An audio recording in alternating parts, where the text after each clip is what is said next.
To circle back to the specific example you gave at the very start about how exciting it is to see the Lightning Network itself growing.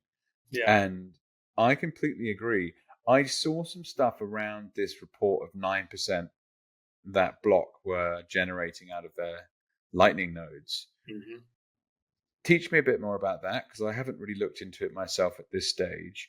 And just the general use case there is Lightning's liquidity requirements is growing Yep. because the transaction volume of Lightning is growing. That's awesome because it's very, very cheap form of layer 2 style payment above Bitcoin, the base layer, and is also in theory more private.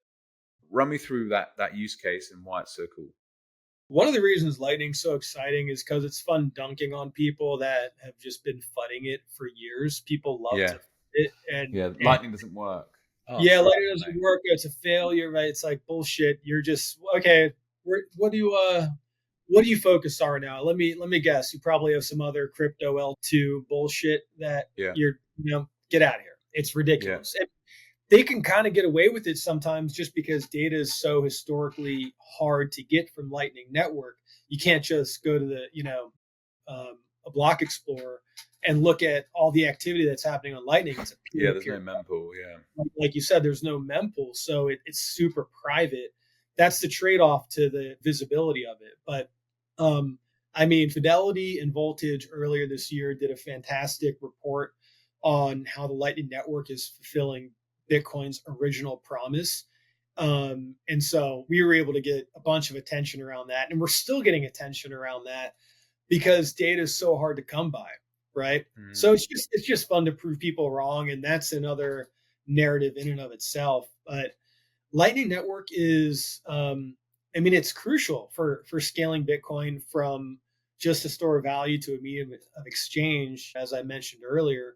And the mempool is empty right now. It's not always going to be empty on Bitcoin, right? And so if we want to scale things, we've got to have a viable L2, and Lightning is that option. It is that solution. So it can not, and I think the incentive structure is what's so exciting about it.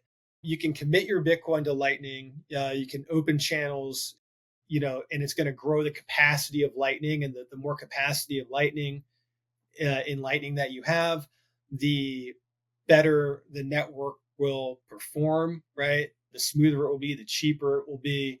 I could be messing some stuff up there, but I talked to Amboss and Voltage a bunch. They can go into the specifics and details of that. But the beautiful part about that, its yield bearing potential, is I feel like the whole yield, people get so caught up in the crypto sphere because of like this yield potential. Oh, I can stake this and I can earn 4 or 5% back on that. And it attracts a lot of attention for that reason alone. And so because it is a native yield opportunity that doesn't ask you to relinquish custody of your Bitcoin, it's not asking you for a favor.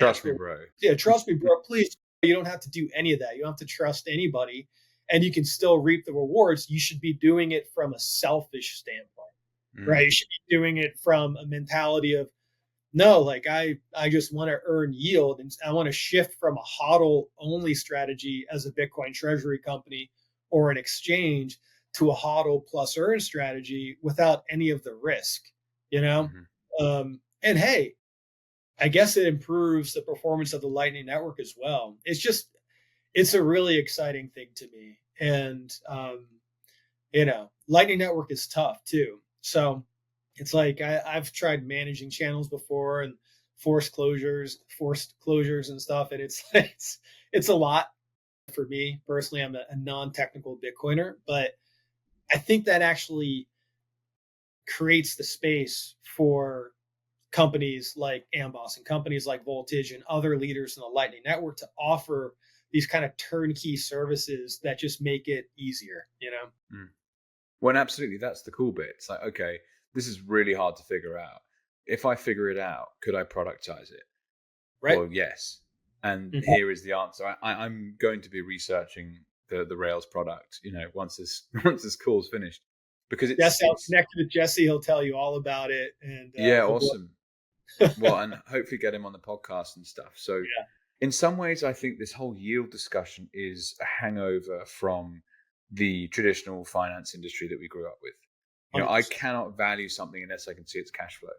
That's right. And all of those traditional value investors, they've missed the breakout asset of the last decade because Yep. of that lens being, well, Bitcoin's just money, and they missed it because it doesn't have a cash flow.